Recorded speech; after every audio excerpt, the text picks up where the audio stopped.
संस्करण केंद्र। मैंने पानी की एक पतली धार से अस्थायी चाबी बनाई, ताला खोल दिया। जिस चीज की मुझे तलाश थी उसे सुंदर होने की जरूरत नहीं थी, यहाँ तक कि उसे हथियार होना भी जरूरी नहीं था। सिस्टम की सर्व वस्तु उत्क्रांति क्षमता का विवरण बिल्कुल स्पष्ट था। किसी भी वस्तु का उसकी मूल प्रकृति के स्तर पर विकास, अंतिम गुणवत्ता, निवेश और वस्तु की मूल क्षमता पर निर्भर करेगी। धातु क्षेत्र के सबसे नीचे वाले कोने में मेरे हाथ को एक ठंडी धातु की छड़ महसूस हुई। लंबाई 1.6 मीटर, व्यास 3 सेंटीमीटर, ठोस। मैंने उसे बाहर खींचा। उस पर मोटी जंग लगी हुई थी। एक सिरे पर स्क्रू वाला धागा था, दूसरे सिरे पर चपटा फावड़े जैसा सिरा लगा था। सीवर साफ करने वाली रॉड। मैंने हाथ में उछालकर उसका वजन परखा। लगभग 6 किलो 400 ग्राम। गुरुत्वाकर्षण केंद्र पीछे की ओर था। मैंने एक बार घुमाकर देखा। हाथ में संतुलन बुरा नहीं था। उसे कंधे पर रखकर आगे बढ़ गया। इलेक्ट्रॉनिक कबाड़ वाले हिस्से से लोहे की थाली जितनी बड़ी मिश्र धातु की गोल डिस्क उठाई। फिर निर्माण सामग्री वाले हिस्से से मुट्ठी भर काला अयस्क लिया। तीनों चीजें जमीन पर एक पंक्ति में रखी। मैं बैठ गया। सीवर रॉड सामने रखी। पहले इसी पर प्रयोग करते हैं। क्या आश्चर्य अंक खर्च करके इस वस्तु का उत्क्रांत किया जाए। लक्ष्य, जंग लगी सीवर रॉड। स्थिति, कबाड़। मूल क्षमता मूल्यांकन निम्न। मूल क्षमता कम होने का अर्थ था एक ही निवेश में इसकी अधिकतम सीमा भी कम होगी। लेकिन मुझे कोई सर्वोत्तम हथियार नहीं चाहिए था। मुझे ऐसी चीज चाहिए थी जिसे कोई भी सी रैंक जागृत व्यक्ति इस्तेमाल करे तो किसी को संदेह न हो। परिवर्तन रॉड के दोनों सिरों से शुरू हुआ। जंग गायब नहीं हुई, बल्कि जंग की परत बाहर से भीतर समा गई। मानो उसकी सारी शक्ति अवशोषित होकर फिर से व्यवस्थित हो रही हो। सतह के सारे गड्ढे समतल हो गए। रंग जंग लगे लाल से बदलकर ठंडी गहरी काली धातु में बदल गया। 3 सेकंड बाद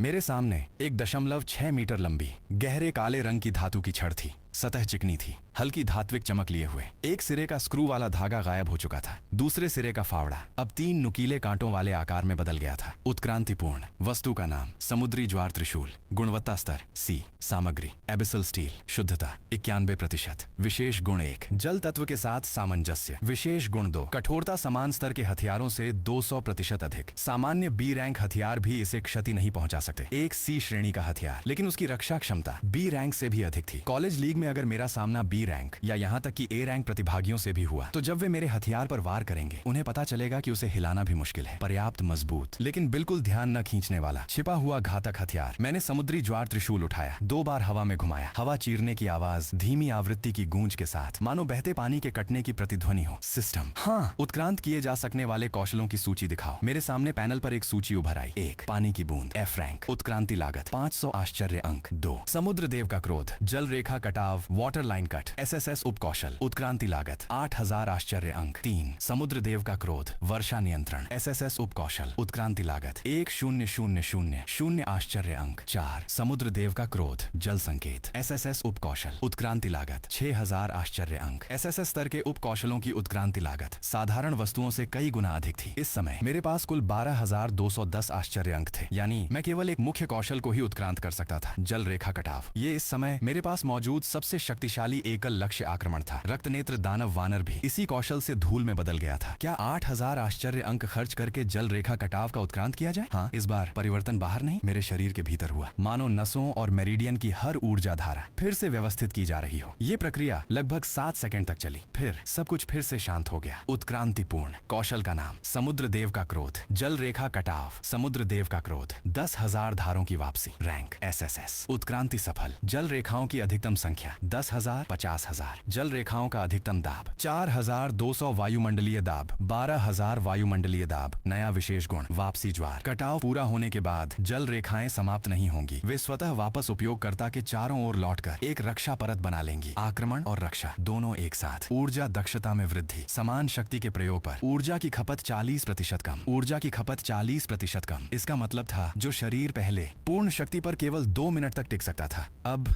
3 मिनट 20 सेकंड तक लड़ सकता था। और वापसी ज्वार, ये नया गुण। इसका अर्थ था कि हर बार जब मैं हमला करूंगा मेरे शरीर पर एक और रक्षा परत जुड़ जाएगी। जितनी देर लड़ाई चलेगी मेरी रक्षा उतनी ही मजबूत होती जाएगी। मैंने समुद्री ज्वार त्रिशूल जमीन में गाड़ दिया। धातु के ढांचे से टिककर खड़ा हो गया। फिर मैंने सिर झुकाकर अपनी हथेली की ओर देखा। शेष आश्चर्य अंक। अब बचत करने का कोई मतलब नहीं था। अगले बुधवार लीग शुरू होने वाली थी। बुधवार, जियांग झोउ स्टेडियम। मैं खिलाड़ियों वाले विशेष प्रवेश द्वार से अंदर गया। लेंगे छिंगशुए द्वारा दिया गया कार्ड स्कैन करके प्रवेश किया। जब मशीन ने कार्ड पढ़ा तो बगल में बैठे पंजीकरण कर्मचारी ने मेरी ओर देखा। जियांग चेन, पंजीकृत क्षमता रैंक F। जिस कार्ड को आपने अभी स्कैन किया है उसका अनुशंसाकर्ता लेंगे छिंगशुए है। उसने आंतरिक प्रणाली में कुछ देर खोजबीन की। स्क्रीन पर दिखाई दी जानकारी देखते ही उसके चेहरे का भाव बदल गया। कृपया अंदर आइए, मैं मैं खिलाड़ियों के पीछे वाले क्षेत्र के C17 कमरे में पहुंचा। मैंने अपनी पीठ पर टंगे कपड़े के थैले से हैचाओ त्रिशूल निकाला और उसे दीवार के सहारे टिका कर रख दिया। उसका गहरा नीला काला डंडा रोशनी में भी बहुत साधारण दिखाई दे रहा था। वर्तमान शॉक पॉइंट कुल 4580। पिछले 5 दिनों में लगभग 300 अंक और बढ़े थे। भीड़ का प्रभाव अब भी जारी था, लेकिन बढ़ने की गति धीमी पड़ रही थी। मुझे किसी नए झटके की जरूरत थी। उद्घाटन समारोह दोपहर 1 बजे शुरू हुआ। जब मैं सुरंग से बाहर निकला, विशाल स्क्रीन पर खिलाड़ियों की जानकारी दिखाई जा रही थी। जब स्क्रीन पर मेरी बारी आई, पूरे स्टेडियम की तालियों और शोर में साफ साफ एक पल का विराम आ गया। प्रतियोगी संख्या 121, Jiang Chen, Jiangzhou number 1 high school. पंजीकृत क्षमता रैंक F। क्षमता का नाम जल छपाक। पूरे स्टेडियम में लगभग 28000 लोग थे। कम से कम 25000 लोगों ने वो बड़ा सा F देख लिया। साधारण दर्शक दीर्घा में एक गंजा आदमी अचानक खड़ा हुआ और जोर से चिल्लाया, F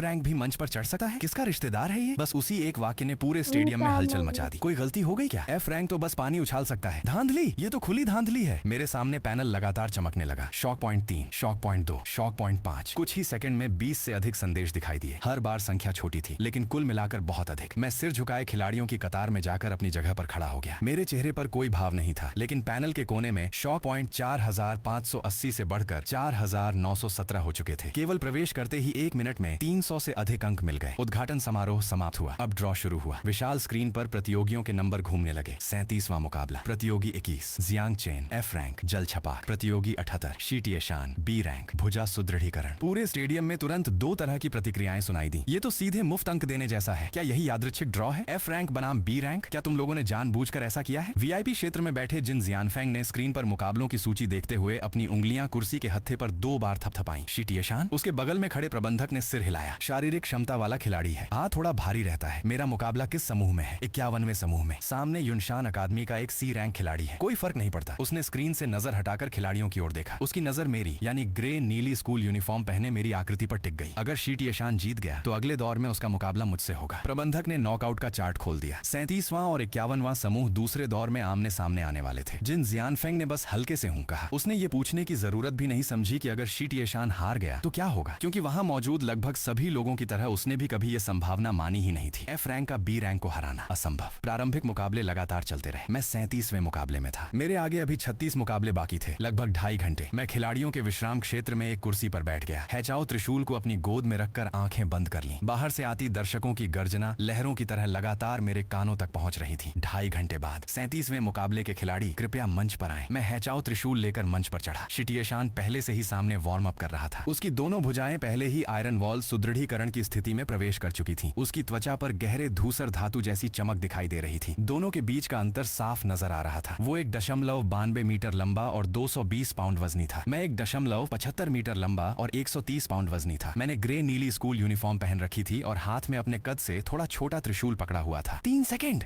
में खत्म कर देगा, दर्शक दीर्घा से किसी ने चिल्लाकर कहा। रेफरी ने हमेशा की तरह नियम पढ़ने शुरू किए। शीटिए शान ने अपनी मुट्ठियां आपस में टकराई। धातु की टक्कर जैसी भारी आवाज गूंज उठी। छोटे भाई, तुम्हारा नाम जियांग चेन है ना? मैं सीधा आदमी हूँ, इसलिए पहले ही साफ कह देता हूँ। रिंग पर आने के बाद मैं कोई रियायत नहीं दूंगा, लेकिन ताकत पर थोड़ा नियंत्रण रखूंगा। ज्यादा से ज्यादा तुम्हारी हड्डियां और मांसपेशियां घायल होंगी। 2 महीने आराम करोगे तो ठीक हो जाओगे। डरना मत जूनियर, मैं मुस्कुरा कर बोला। हड्डियां और मांसपेशियां किसकी टूटेंगी, तुम्हारी या मेरी? मेरी बात सुनकर शीटिए शान एक पल के लिए चुप रह गया, फिर हंस पड़ा। अच्छा, F रैंक वालों में तुम पहले हो जिसने मुझसे इस तरह जवाब देने की हिम्मत की है। ठीक है, अगर तुम मेरी एक मुक्का भी झेल गए तो मैं शीटिए शान तुम्हें खाना खिलाऊंगा। मैंने सिर हिलाया। याद रखना, मैं बहुत खाता हूँ। मुख्य रेफरी के पीछे हटने से पहले मैंने बोलना शुरू किया। मेरी आवाज ऊंची नहीं थी, लेकिन ध्वनि विस्तार प्रणाली बहुत संवेदनशील थी। एक बात साफ कर दूं, पूरे स्टेडियम का शोर आधा शांत हो गया। मेरा पंजीकृत रैंक F है। मेरी क्षमता का नाम जल छपाक है। ये जानकारी गलत नहीं है, लेकिन 1 महीने पहले हुए वास्तविक युद्ध परीक्षण के बाद मेरी क्षमता में परिवर्तन हो गया। सेना पहले ही इसकी पुष्टि कर चुकी है। स्कूल की जानकारी अभी तक अपडेट नहीं हुई है। मैंने हैचाओ त्रिशूल का निचला सिरा अखाड़े की जमीन पर टिकाया। मेरी वास्तविक क्षमता अब C रैंक है। मेरी क्षमता का नाम है जल प्रवाह नियंत्रण। पूरा मैदान 1 सेकंड के लिए शांत हो गया, फिर दर्शकों में हंगामा मच गया। C rank? सीधे F से C? एक ही क्षमता इतनी रैंक कैसे बढ़ सकती है? मजाक कर रहे हो क्या? पूरी क्षमता जगत में ऐसा कोई उदाहरण नहीं है। C रैंक का जल प्रवाह नियंत्रण अगर सच है तो F रैंक से बहुत ज्यादा शक्तिशाली है, लेकिन फिर भी B रैंक शीटिए शान की आयरन वॉल क्षमता के सामने इसका कोई मुकाबला नहीं। नतीजा नहीं बदलेगा। जिन जियानफेंग कुछ नहीं बोला, वो केवल रैंक नहीं देख रहा था, वो ये सोच रहा था कि मैंने इसी समय ये जानकारी सार्वजनिक क्यों की। अगर कोई सचमुच केवल C रैंक का हो और सामने B रैंक का शीटिए शान खड़ा हो तो सबसे अच्छी रणनीति चुपचाप लड़ना होती। मुकाबले से पहले अपना तुरुप का पत्ता दिखाने का कोई मतलब नहीं था, जब तक कि जो मैंने दिखाया था वो असली तुरुप का पता ही न हो, बल्कि केवल दूसरी परत हो। 37वें समूह का मुकाबला शुरू। जैसे ही शिटिएशान ने पहला कदम आगे बढ़ाया, पूरा अखाड़ा हल्का सा कांप उठा। 220 पाउंड का उसका शरीर आयरन वॉल की धूसर चमक से ढका हुआ मेरी ओर दौड़ा। उसकी मौजूदगी का दबाव किसी छोटी